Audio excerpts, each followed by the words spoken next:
Yeah, thank you, Mr. Chairman. Just recently there were published reports that when the United States invaded and occupied Iraq, the United States economy was 8.5 times the size of China's economy.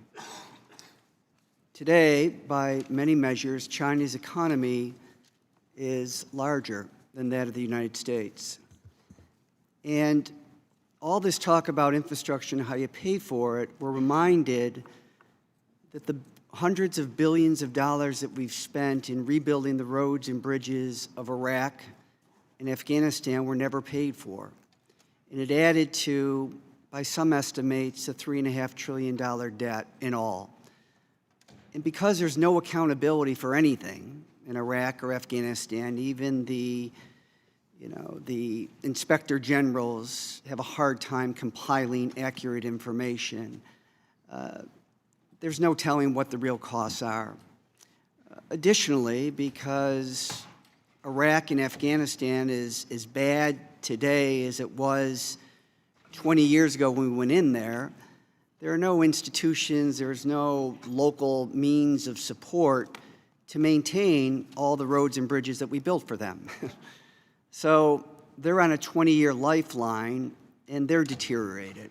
So it was really kind of a big waste. And my point is, the diversion of all of that money that was, again, unpaid for has hurt the growth of the American economy, where we have compromised our economic superiority in the world.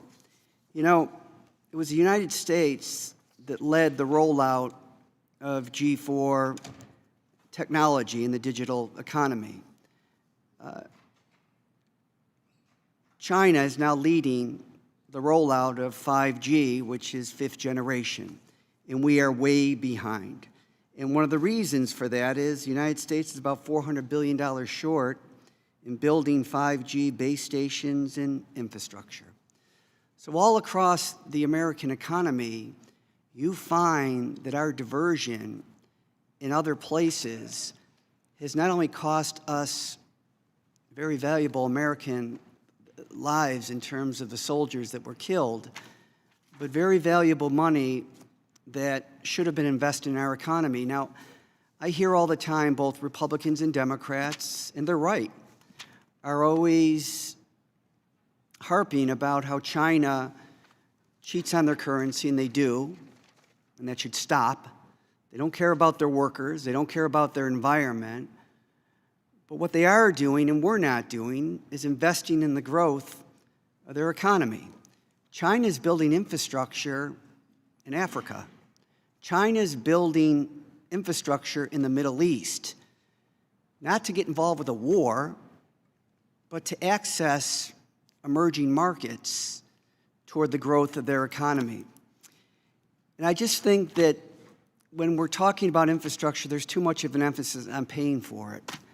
You know, infrastructure, I often cite Moody's Analytics, Mark Zandi, who's a conservative economist.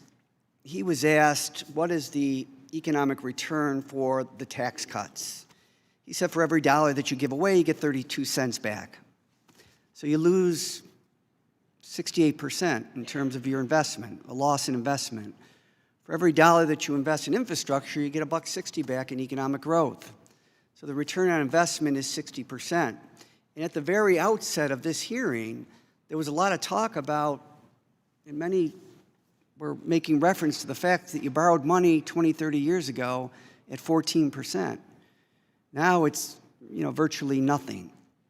So if in fact you can invest in infrastructure and get a return of conservatively 60%, it would seem to me that the need is so desperate that even if you have to deficit finance it, at least, unlike a tax cut, unlike a war or two wars, in the Middle East, there is a financial gain from what it is you're doing.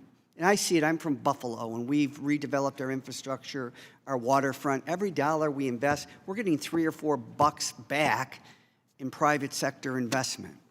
So I think given the fact that money is so cheap, that we need to give serious consideration, perhaps not to all, but $1 trillion or $2 trillion infrastructure bill should not be held up because there's not an exact pay for.